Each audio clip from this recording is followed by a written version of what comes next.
కుంట్లూరు గ్రామంలోని Ishtakameshwari colony road number 3లో కొలువైన శ్రీ ఇష్టకామేశ్వరి అమ్మవారి దేవస్థానంలో జూలై 6వ తేదీ నుంచి 15వ తేదీ వరకు వారాహిదేవి నవరాత్రులు ఎంతో వైభవంగా జరిగాయి. ఇందులో భాగంగా చివరి రోజు పూర్ణాహుతి, అభిషేకాలు, హోమాలు, సుహాసిని పూజ, ముత్తైదులందరికీ పసుపు బొట్టు, 56 రకాల తీపి పదార్థాలతో అమ్మవారికి నివేదన చేయడం జరిగింది. భూమి లోపల పండే దుంపలతో హోమాలు చేశారు. ఈ సందర్భంగా ఆలయ అర్చకులు మాట్లాడుతూ అమ్మవారి దయ వల్ల ప్రజలందరూ బాగుండాలని కోరారు. వివిధ ప్రాంతాల నుంచి భక్తులు పెద్ద ఎత్తున పాల్గొన్నారని అన్నారు. తీర్థ ప్రసాదాలు ఎంతో భక్తి శ్రద్ధలతో తీసుకున్నారని తెలిపారు.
ओम सर्वमंगलमांगल्ये शिवे सर्वार्थसाधके शरण्ये त्र्यंबके गौरी नारायणि नमोस्तुते।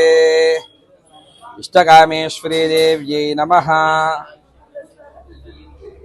మొదటి పాడ్యమి నుంచి ఆషాఢ శుద్ధ పాడ్యమి నుంచి ప్రారంభించి ఇది ఇష్టకామేశ్వరి దేవస్థానంలో అమ్మవారికి కలశ స్థాపన చేసుకుని వారాహి నవరాత్రులు జరపడం జరిగింది. భక్తులందరి చేత ఇవాళ చివరి రోజు కావున కలశస్థాపన అవన్నీ కూడా రోజు అమ్మవారికి అభిషేకము పంచామృతములతో, తర్వాత సాయంత్రం కూడా అందరితో సువాసనలతో కుంకుమ పూజ, హారతి, మంత్రపుష్పాదులు అయింది. ఇవాళ చివరి రోజున అమ్మవారికి హోమం జరిగింది. హోమం జరిగిన తర్వాత దంపతులందరూ కూడా సువాసిని పూజ చేసుకున్నారు. సువాసిని పూజిన తర్వాత పూర్ణాహుతి అయిన తర్వాత హారతి మంత్రపుష్పాదులతో ఈ వారాహి నవరాత్రులు ఇష్టకామేశ్వరి దేవస్థానంలో అంగరంగ వైభవంగా జరిగి ఈరోజు పూర్ణాహుతితో అంతమొందినాయి. ఈ వాళ్ళ నుంచి రేపు అమ్మవారికి కలశ అభిషేకం అవన్నీ కూడా జరుగుతూ ఉంటాయి. ఈ కార్యక్రమాల్లో భక్తులందరూ కూడా చాలా మంది పాల్గొని ఈ సువాసిని పూజలో పాల్గొని అమ్మవారి సేవను స్వీకరించి అందరూ కూడా తరించి పాల్గొన్నారు.